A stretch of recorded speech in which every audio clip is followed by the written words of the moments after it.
Hello বন্ধুরা, আশা করি সকলে অনেক ভালো আছো। আজ আমি তোমাদের একটি কোরিয়ান জম্বি সিনেমা দেখাবো। মুভিটির নাম ট্রেন টু বুসান।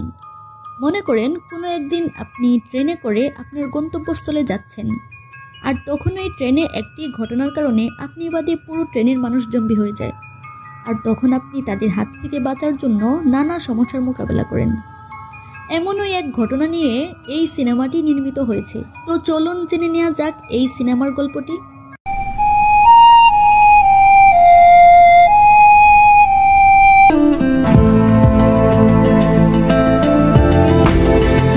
মুভিটির শুরুতেই আমরা একজন ট্রাক ড্রাইভারকে দেখতে পাবো, যাকে তার ট্রাক সহ একটি স্যানিটাইজার স্প্রে দিয়ে জীবাণুমুক্ত করে সামনে পাঠিয়ে দেওয়া হয়। কিন্তু কিছু দূর যাওয়ার পরেই তার ট্রাকের সাথে একটি হরিণের দুর্ঘটনা ঘটে যায়। আমরা প্রথমে তো হরিণটিকে মৃত ভেবেছিলাম, কিন্তু কিছুক্ষণ পরে হরিণটি আবারও অদ্ভুতভাবে দাঁড়িয়ে পড়ে। তবে হরিণটি আর আগের মতো ছিল না, তার চোখ কেমন যেন ঘোলা হয়ে গিয়েছিল। তো এরপর সিন পরিবর্তন হলে আমরা একজন শেয়ার মার্কেট ম্যানেজারকে দেখতে পাই, আর তার নাম হচ্ছে সেওক ও। আমরা তাকে সেওক বলে ডাকবো। তো সেওক তার জুনিয়র একজন কলিগকে আদেশ করে যে বায়োটেক কেমিক্যাল কোম্পানির সব শেয়ারগুলো বিক্রি করে দাও।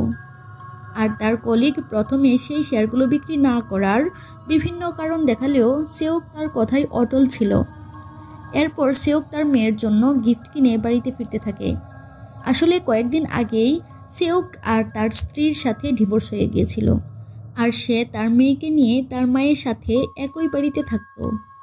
আর আজকে তার মেয়ের জন্মদিন ছিল, আর তার মেয়ের নাম ছিল সু আহন। সেওক তার মেয়ের জন্য কিনা গিফট নিয়ে তার মেয়ের সামনে হাজির হলে তার মেয়ে সেই গিফট দেখে আরও বেশি মন খারাপ করে, কারণ এই একই উপহার তার বাবা তাকে প্রতিবারই দেয়।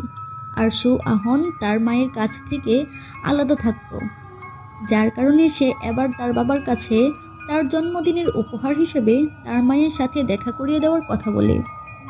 আসলে সেওক তার শেয়ার মার্কেট কাজে এতই ব্যস্ত ছিল যেটাতে সে তার মেয়েকে সময় দিতে পারতো না, যার কারণে সে ঠিক করে যে সে তার মেয়েকে তার জন্মদিনের উপহার হিসেবে তার মায়ের সাথে দেখা করিয়ে দিবে। আর তারা পরের দিন রওনা দেয় বুসানের উদ্দেশ্যে, কারণ তার মায়ের বাড়ি বুসানে ছিল। তারা ট্রেনে যাওয়ার জন্য ট্রেন স্টেশনের দিকে রওনা দেয়, কিন্তু তাদের পথে যাওয়ার সময় তারা শহরে নানা অদ্ভুত ঘটনা দেখতে থাকে, কিন্তু তবুও তারা সেগুলো ইগনোর করে সামনে এগিয়ে যায়। আর এরপর তারা ট্রেনে উঠে পড়ে।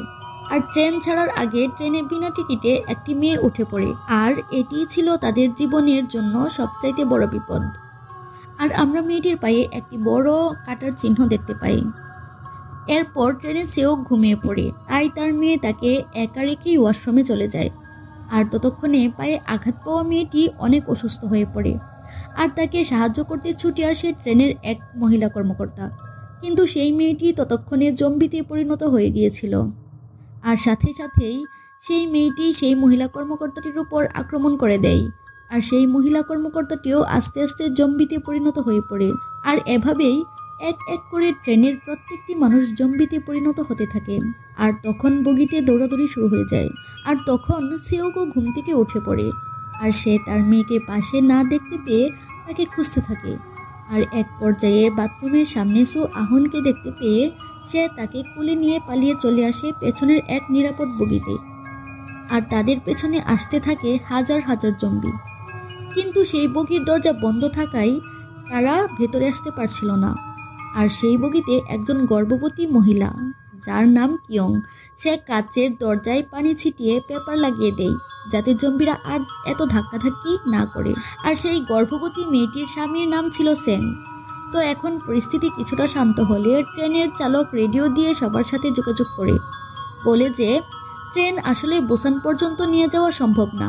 সারা দেশে এমন ভয়াবহ পরিস্থিতির জন্য ট্রেন দিয়াগু স্টেশন পর্যন্ত যাবে, আর সেখানে অনেক আর্মিরা আছে তাদের নিরাপত্তার জন্য, তাই টেনশন করার কোনো কারণ নেই। তাই তখন তারা ট্রেনে যেতে থাকে দিয়াগু স্টেশনের দিকে। কিন্তু ইতিমধ্যেই ট্রেনের এক যাত্রী কার সাথে যেন ফোনে কথা বলছিল।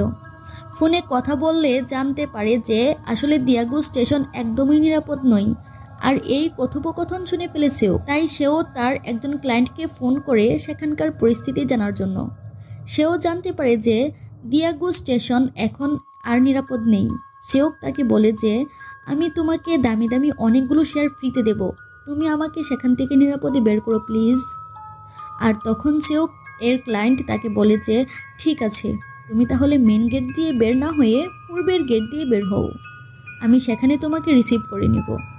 তো তখন এক লম্বা সফর শেষ করে ট্রেন পৌঁছে যায় দিয়াগো স্টেশনে। যাত্রীরা ট্রেন থেকে নেমে দেখে যে স্টেশন পুরোটাই ফাঁকা পড়ে আছে। সবাই যে যার মতো মেন গেট দিয়ে বের হচ্ছিল, কিন্তু সেওক তার মেয়েকে নিয়ে পূর্ব দিকে ছোট গেট দিয়ে বের হতে চায়। কিন্তু তখনই সেওকের পেছনে একটি পাগল লোক পড়ে যায়, যে কিনা সেওকের ফোনে কথা বলার সকল কথা শুনে ফেলেছিল। আর তখন সেই পূর্বের দিক থেকে আর্মি অফিসার আসতে থাকে। তখন সে পাগল লোকটি প্রথমে সাহায্যের আশায় তার দিকে যেতে থাকে, আর এরপরে সেওক নিজেও তার দিকে দৌড় দেয়।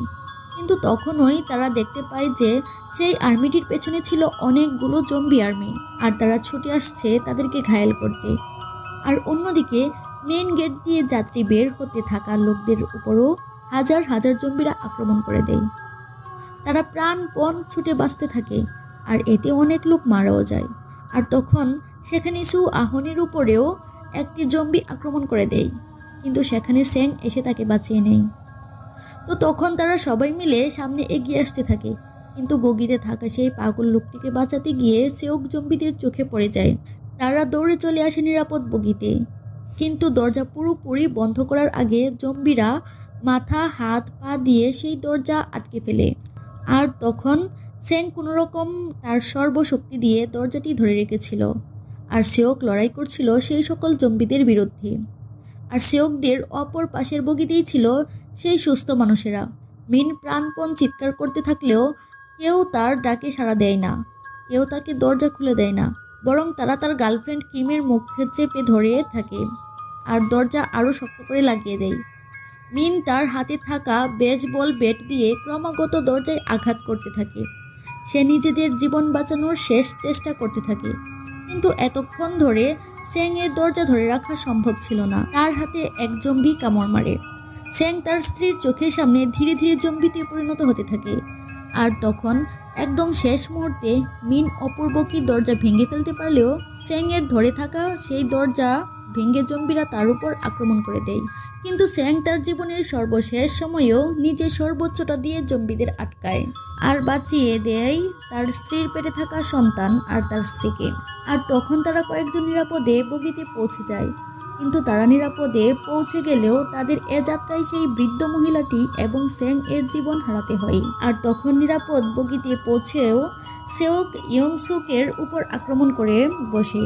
সে বলে যে তুমি যদি আগেই দরজাটি খুলে ফেলতে তাহলে এ যাত্রায় আর দুইজন মারা যেত না। আর তখন ইয়ংসুক বগিতে থাকা সকলকে বলে যে তারা হয়তো ইনফেক্টেড, তাদের অন্য বগিতে পাঠিয়ে দাও, তাছাড়া এটা আমাদের সকলকে মেরে ফেলবে। আর তখন সেই বগিতে থাকা সকল লোকেরাই তাদেরকে অন্য বগিতে পাঠিয়ে দেয়। আর তখন সেওক, স্যাং এর স্ত্রী কিয়ং, মিন, কিম ও সেই পাগল লোকটি চলে যায় পাশের বগিতে। কিন্তু আমরা এই নিরাপদ বগিতে বসে থাকা একটি মহিলাকে খুবই আপসেট দেখতে পাই। আসলে স্যাং এর সাথে যে বৃদ্ধ মহিলাটি মারা গিয়েছিল সেই মহিলাটি এই মহিলাটির বোন ছিল। সে এই স্বার্থপর লোকদের জন্য তার বোনকে হারিয়েছে। আর এই মহিলাটি তাদেরকে উচিত শিক্ষা দিতেই নিজেই সামনে এগিয়ে গিয়ে জম্বি ভর্তি সেই বগির দরজাটি খুলে ফেলে। আর তখন মুহূর্তেই নেমে আসে স্বার্থপর লোকেদের উপরে এক ভয়াবহ ধ্বংসলীলা। মারা যায় প্রায় সকলেই। আর তখনই ট্রেন থেমে যায়। ট্রেন চালক রেডিওর মাধ্যমে বলে যে ট্রেনের সামনের লাইন নষ্ট হয়ে গিয়েছে, এই ট্রেনে করে আর যাওয়া যাবে না। আমি বাঁ দিকের একটি ট্রেনে করে বুসানে যাব। যারা আমার কথা শুনতে ও বুঝতে পারছো তারা আমার সাথে চলে আসো। আর অন্যদিকে আমরা দেখতে পাই যে স্বার্থপর সেই লোকদের মধ্যে ইয়ংসুক আর একটি রেল কর্মকর্তা নিজেদেরকে টয়লেটের মধ্যে বন্দি করে বাঁচিয়ে ফেলেছিল। আর ড্রাইভারের এমন কথা শুনে ইয়ংসুক সেই রেল কর্মকর্তাকে জম্বিদের মুখে ফেলে দিয়ে সে দৌড় মেরে ট্রেন থেকে নেমে বামের দিকের ট্রেনে চলে আসতে থাকে। আর অন্যদিকে সেওকের টিমের সদস্যরাও বাঁ দিকের ট্রেনে যেতে থাকে। কিন্তু তখনই একটি জ্বলন্ত ট্রেন দ্রুত গতিতে এসে তাদের ট্রেনকে মেরে দেয়। আর সেই দুর্ঘটনার কারণে তারা সবাই দল থেকে আলাদা হয়ে যায়। আর তখন মিন আর কিম বাঁ দিকের ট্রেনে যাওয়ার জন্য একটি ট্রেনের দরজা খোলার খুব চেষ্টা করছিল, কিন্তু হঠাৎ পেছন দিক দিয়ে সেই বগিতে ইয়ংসুক চলে আসে। সে কিমকে ধাক্কা দিয়ে জম্বিদের সামনে ফেলে দেয় আর নিজে সেখান থেকে পালিয়ে যায়। আর মিন কিমকে এই অবস্থায়ও একা ছাড়ে না। সে জম্বি হতে থাকা তার গার্লফ্রেন্ডকে সাহায্য করতে গেলে মেয়েটি তার গলায়ও কামড় দিয়ে দেয়। আর তাদের দুজনের যাত্রা এখানেই শেষ হয়ে যায়। আর অন্যদিকে ইয়ংসুক নিজেকে বাঁচাতে প্রাণপণ দৌড়াতে থাকে, কিন্তু সে পা মুচকে রেল লাইনের উপর পড়ে যায়। আর এটি দেখে সরল মনে সাহায্য করতে চলে আসে ট্রেনের চালক। আর তখন সে নিজে একটি কামড় খাওয়ার পরে সে ট্রেন চালককে ধাক্কা মেরে জম্বিদের মুখে ফেলে দিয়ে নিজে চলে আসে ট্রেনের দিকে। বেচারা ট্রেনের চালকটি সেখানেই মারা যায়। অপরদিকে আমরা দেখতে পাই যে সেওকেরা এমন একটি জায়গায় আটকে পড়ে গেছে যেখানে তাদের সামনে জম্বি ভর্তি ট্রেন ছিল। জীবন হাতে নিয়ে কোনো রকম সেওক তার মেয়ে আর সাং এর স্ত্রীকে নিয়ে বের হতে থাকে, কিন্তু হঠাৎই সেই ট্রেনের কাজ ভেঙে সব জম্বি তাদের উপর পড়তে থাকে। আর এটি দেখে সেই পাগল লোকটি নিজের জীবন উৎসর্গ করে দিয়ে তাদেরকে বাঁচিয়ে ফেলে। তারা প্রাণপণ দৌড়ে কোনোভাবে সেই বুসানগামী ট্রেনকে ধরে ফেলে, কিন্তু জম্বিরা তাদের পিছু ছাড়ে না। সেখানে থাকা সকল জম্বিরা ট্রেনের রেলিং ধরে ঝুলতে থাকে। আর এভাবে এত হাজার হাজার জম্বি একসাথে ঝুলতে থাকায় ট্রেনের স্পিড কমে যেতে থাকে, কিন্তু কোনোভাবে সেওক জম্বিদের লাথি মেরে মেরে ট্রেনকে জঙ্গিমুক্ত করে। কিন্তু তখনও সেওক ট্রেন চালকের কাছে গিয়ে দেখে যে ইয়ংসুক এখন পুরোপুরি জম্বিতে পরিণত হয়ে গিয়েছে, আর সে তাদের উপরে আক্রমণ করে দেয়। আর এখানে সেওকের সাথে তার ভয়াবহ যুদ্ধ হয়, আর শেষমেশ সেওক তাকে ট্রেন থেকে ফেলে দিতে সক্ষম হয়। কিন্তু সে পড়ে যাওয়ার আগে সেওকের হাতে একটি কামড় দিয়ে গিয়েছিল। আর তখন হাতের কামড় দেখে সেওক বুঝে যায় যে তার এখন তার মেয়েকে ছেড়ে যাওয়ার সময় হয়ে গিয়েছে। তার যাত্রা এতটুকুই ছিল। তার জ্ঞান থাকা অবস্থায় সে তার মেয়ে আর সেংয়ের স্ত্রীকে ড্রাইভারের রুমে ঢুকিয়ে দেয়। বেচারা সু আহন তার বাবাকে হারাতে চায় না।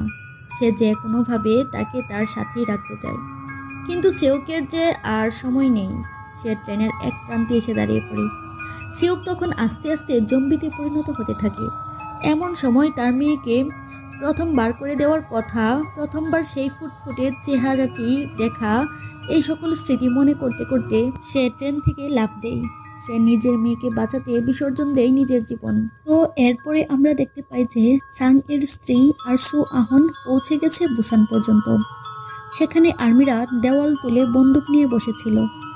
প্রথমে তারা বন্দুক তুলে তাদেরকে শুট করতে চাইলে পরে তারা বুঝতে পারে যে আসলে তারা মানুষ। আর তখন সু আহন বাবার স্মৃতিতে গান গেয়ে চলেছিল, আর গান শুনে আর্মিরা তাদেরকে সুস্থ মানুষ হিসেবে ধরে নিয়ে তাদেরকে বাঁচিয়ে নেয়।